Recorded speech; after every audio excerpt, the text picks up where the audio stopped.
There is a matter I wish to raise with you before we enter. We are here to listen and to learn. But if the Forum's plans are more or less what I expect, then I should like to make a proposal that will serve our ends. By your leave, of course.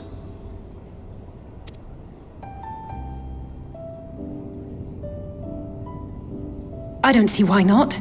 Your words and wits have gotten us this far. Agreed. I will present our queries so that you may consider the most advantageous way to advance your proposal without distraction. Thank you, everyone. If I may have your attention, the ad hoc session will now commence. The purpose of today's assembly is to brief the Scions of the Seventh Dawn, at their request, on the Great Exodus. You may enter.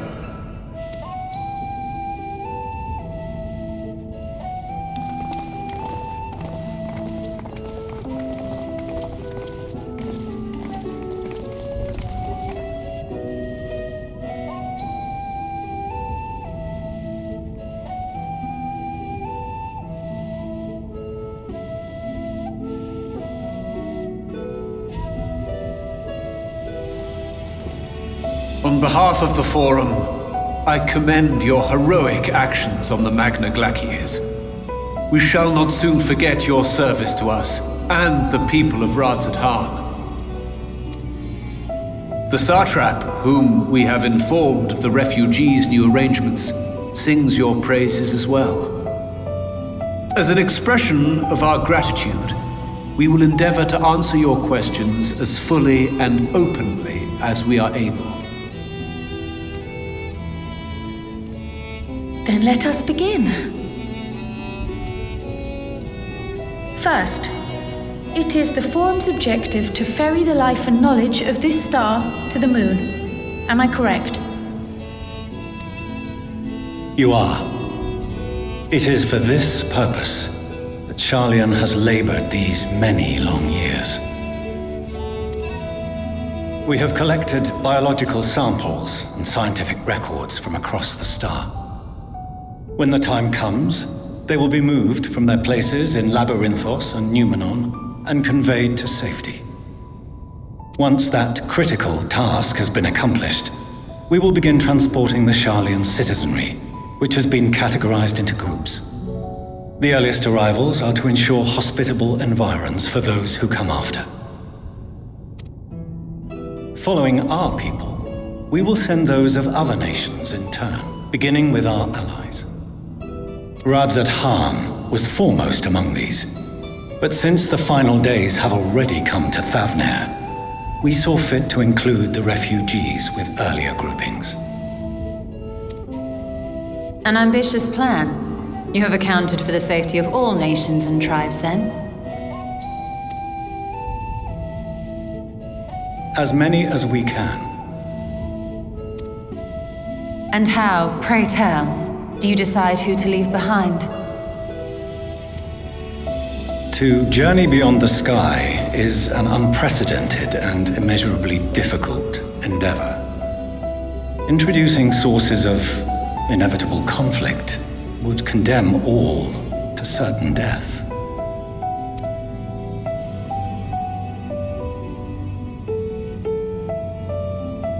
Questions as to the validity of that approach aside, are your plans proceeding apace? We're under the impression that your primary means of celestial transportation is incomplete.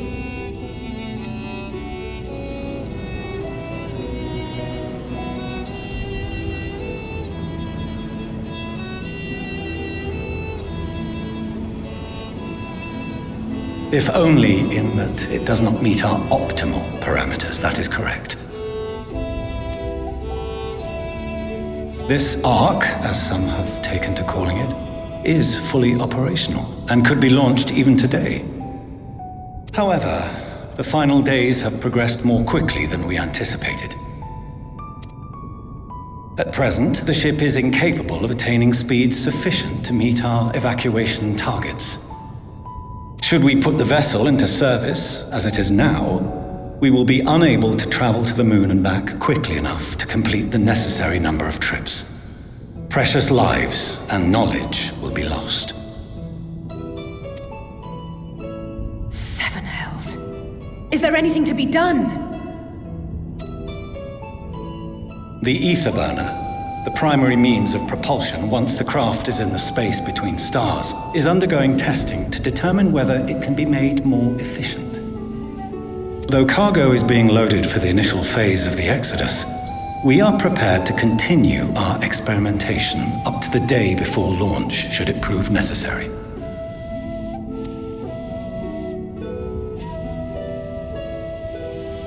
What if the Scions were to solve your problem?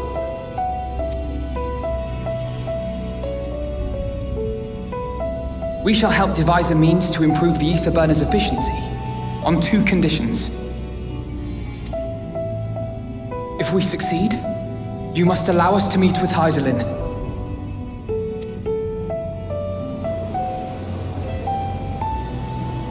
"'Twas simple enough to deduce.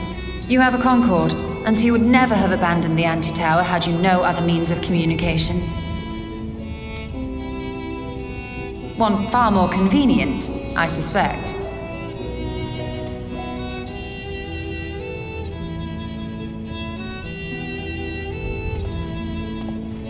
The second condition, also to be met upon our success, is that we be permitted to propose another use for your Ark.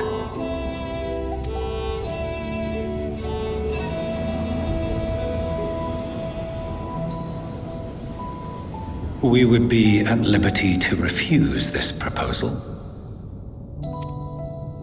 Of course. If we cannot prove its merit to the 99 here, who are we to stake on it the lives of all peoples of this star?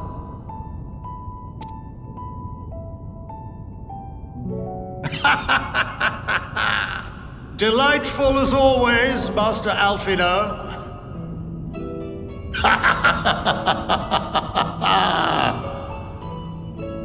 Oh, we couldn't have asked for a finer plan. Allow us to solve this complex engineering problem of which we were entirely unaware until moments ago. What could possibly go wrong?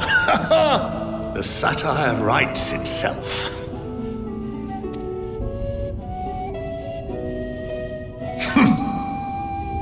Yet, what field has not benefited from a change in perspective?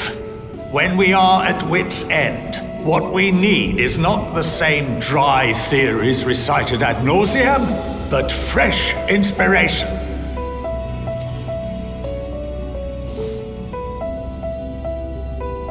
I, for one, have faith in my erstwhile students to provide it, and I find their terms to be perfectly acceptable.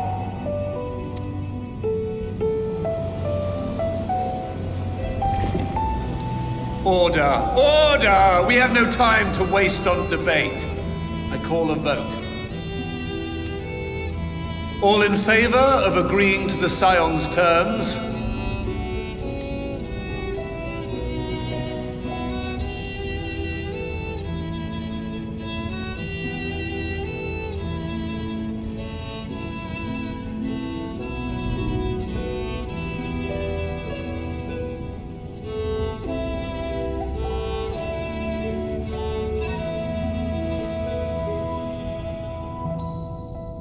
"71 in favor, 28 against. The ayes have it. Fortuneau, as the architect of this project, you are the best candidate to show them its current state. And bear in mind that regardless of your personal misgivings, this is the will of the Forum.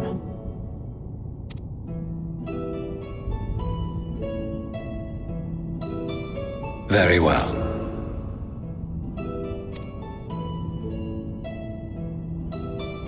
I call this session to a close. Return to your tasks with urgency. The final days wait for none.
could swap them out. No, been there, done that. Damn near lost my eyebrows. Think, Coco, think! We'd be well on our way to paradise. Visionaries patting themselves on the backs for their grand accomplishments if you'd only think! Yes, that does sound rather lovely. Yeah! I mean, masterful, you know, what a pleasant surprise. We're not blasting off already, are we? The schedule remains unchanged, for better or worse. Which is why the Forum has elected to accept assistance in resolving the ether burner conundrum.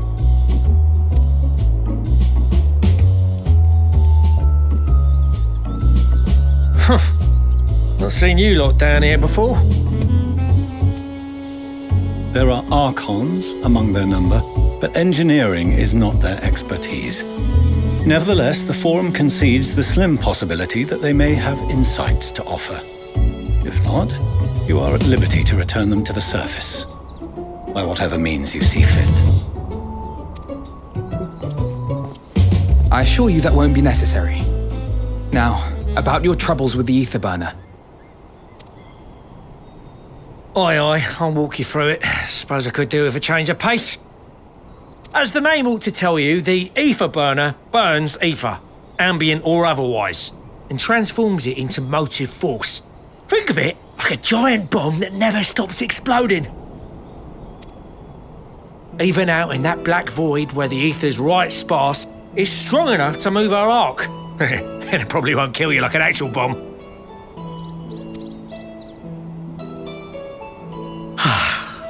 But it ain't perfect. According to my calculations, to travel to the moon and back fast enough for the Forum's liking, the conversion rate needs to be 6% more efficient. A measly 6%, you say? But if I could have squeezed even another 0.6 out of it, don't you think I'd have built it that way in the first place? Hast thou consulted with the Loperids? Yes, they too are conducting their own research, for lack of a ready answer. The moon's propulsion systems are considerable, naturally, yet they are commensurately massive. It is no easy feat to convert their technology into an efficient means of propulsion for a teeny tiny toy boat, as they say, and as I most certainly do not. Yes, exactly! Damn it all, I asked for refined adamantite and they send me uppity rabbits with inscrutable, ancient, incompatible technology! You're trying to drive me mad! Do you speak of Allegan refined adamantite, perchance? You know of it? Only in the most general terms, I'm afraid. 'Twas an alloy of Allegan make, but the secrets of its production were closely guarded. As I recall, the record stated it was vital to Dalamud's construction and launch. Aye, that's the stuff. No material more conductive far as I know. Slotting some in's like blowing up a dam and watching the river of ether come rushing through. Ain't a living soul that knows how to make it though. We were fortunate enough to salvage some for the ether burner, just a wee bit, mind, from a chunk of Dalamud that came hurtling into the Northern Empty during the calamity. With more, well, that extra 6% efficiency would be child's play. It's a crying shame that we've no other sources. Surely the many shards of Dalamud scattered throughout Eorzea would suffice. Why not get the refined adamantite from them? Oh, we tried, believe you me. But only a few specialised pieces would have had any in them to begin with.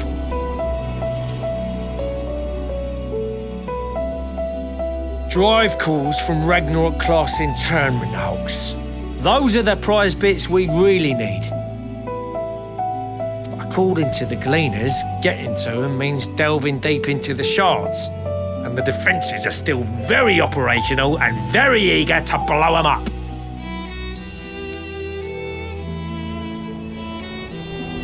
It's rough going in there, even for the Queen. Not sure they'd make it out alive.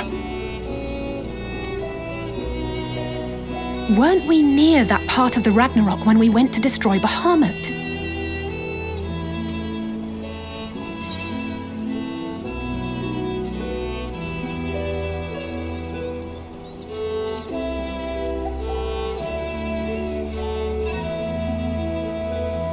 That may be for the best, though you doubtless find the task too dull for your liking.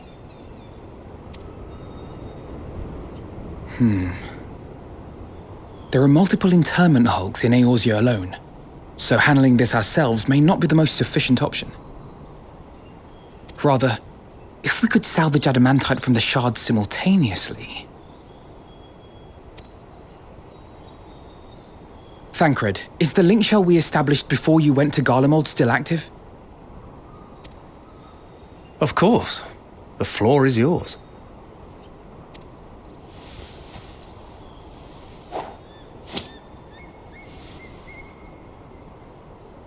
What's all this?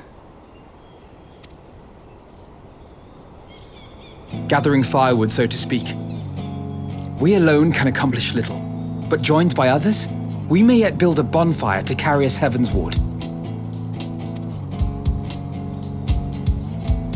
This is Alphino. The Scions have need of you.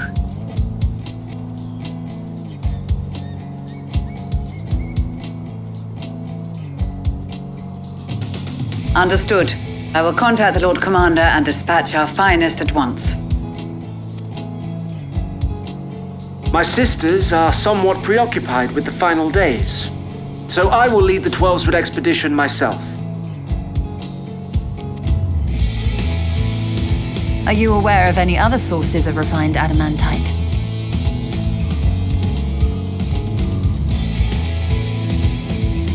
Logically, such an invaluable alloy would have been utilized solely where absolutely necessary, in components intended to conduct or collect surpassing amounts of ether.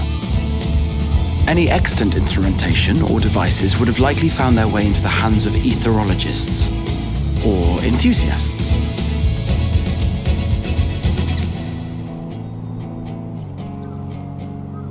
Magical artifacts of Allagan design? The Eastern Alliance will send word to one and all. Are there other ways we may offer aid? No shards of the Lesser Moon scar our soil, but our stake in this cause is no less for it. Is there anything in Othard that might be of use to you? What did you say? Oh, you got friends in far places, lad. Anyway, if you're offering, I wouldn't say no to one of those Far Eastern sacred relics.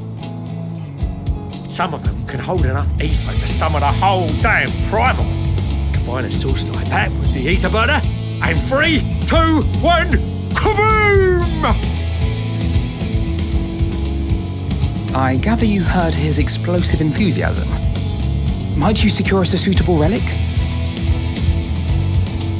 It shall be done. I know little of machines, but I promise we will do our utmost to gather the materials you need to finish your starship. I am glad for the work, in truth. Better to busy oneself than wait and fret over disasters foretold. Then why are we all still standing about yapping? There's plunder for the taking, and I'm a born plunderer. I'll be an old Charlian before you know it. Start mixing the grog. I'm certain that can be arranged. Thank you all, and do be careful. Just like that.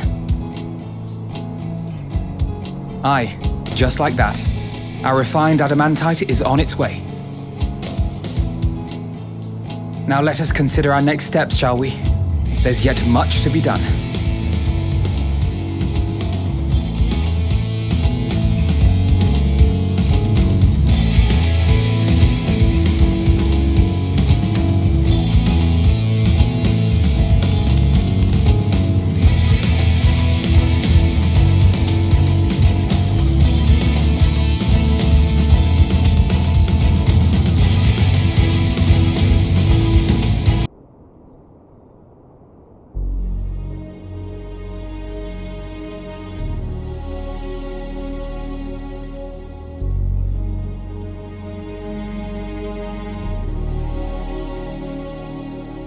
Our course of action is clear.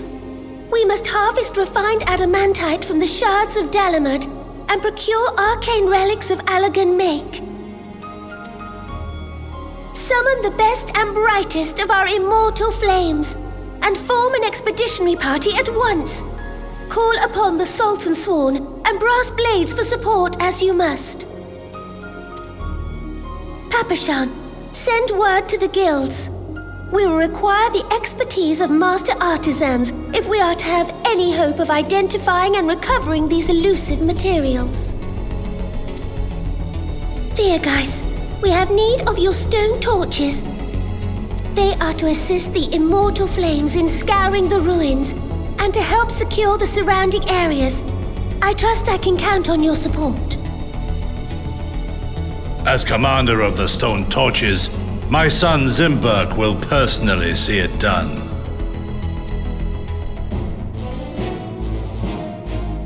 Pippin, I would have you lead the raiding party. Assemble your finest, and with Tizona's blade, clear the way. Lord Lolorito, I pray you take charge of the search for Allagan relics. Surely you know of some being traded on open or clandestine markets, or sleeping in collectors' vaults. Of course, I ask not that you do this out of the kindness of your heart. By all means, profit on the transactions. I wish you the joy of it. The final days descend upon our world. If circumstances are truly as dire as they say, Uldar's best efforts may be for naught. And yet, when we Eorzeans rose from the ashes to rebuild our broken realm, did we not learn one simple truth?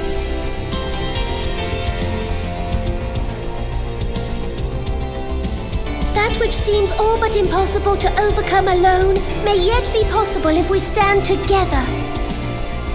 It was the Scions who united us then, and it is the Scions who call upon us now. Uldar will answer that call. We will summon our courage and join the fight for our world's future. You know your duties. I, Nanamo Ulnamo, 17th in the line of Ul, bid you good luck and Godspeed.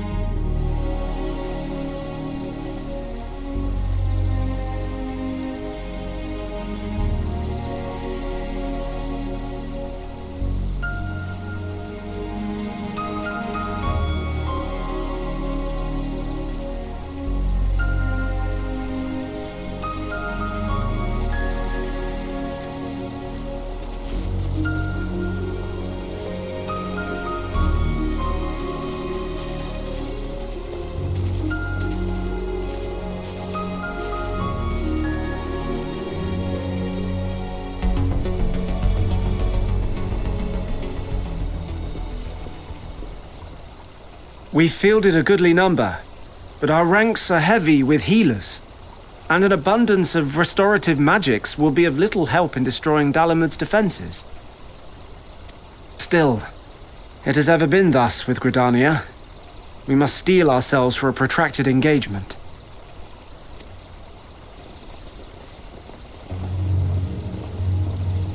In that case, might I suggest taking us along?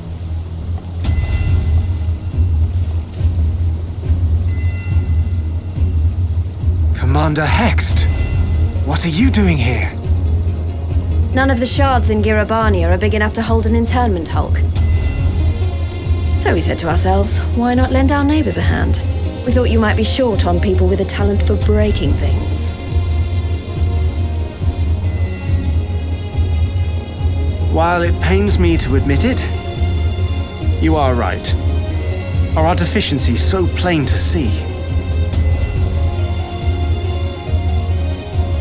It might have been a lifetime ago, but I was once one of the Scions assigned to the Shroud.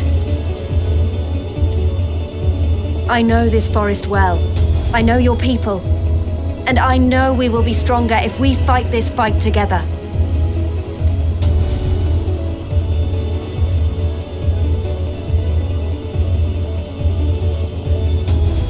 Then I will impose upon you with a clear conscience. Come, let us speak of how to integrate our forces.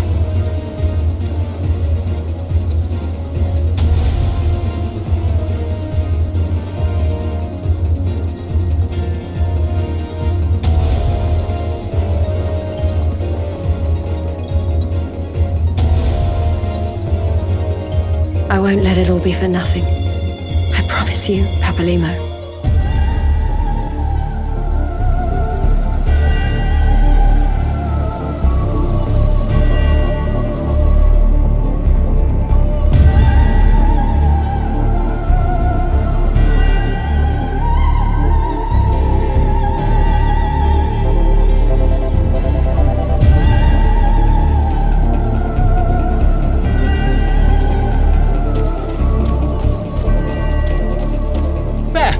There you are! We've no time to waste, brother. Everyone has already...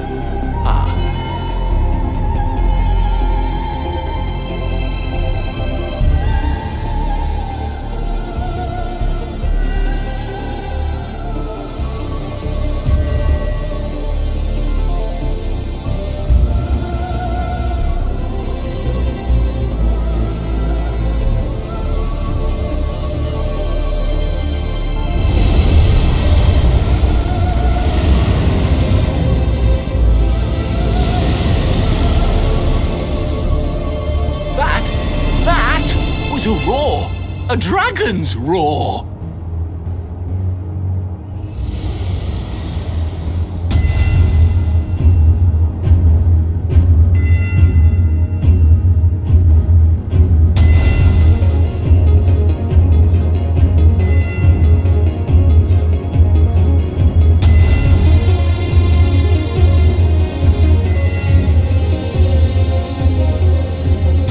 And so, in summation, the Eastern Alliance, as well as the Honourable Lord Lolorito himself, reached out to me for assistance in procuring these treasures of the divine, and I, in turn, do beseech the Confederacy for aid.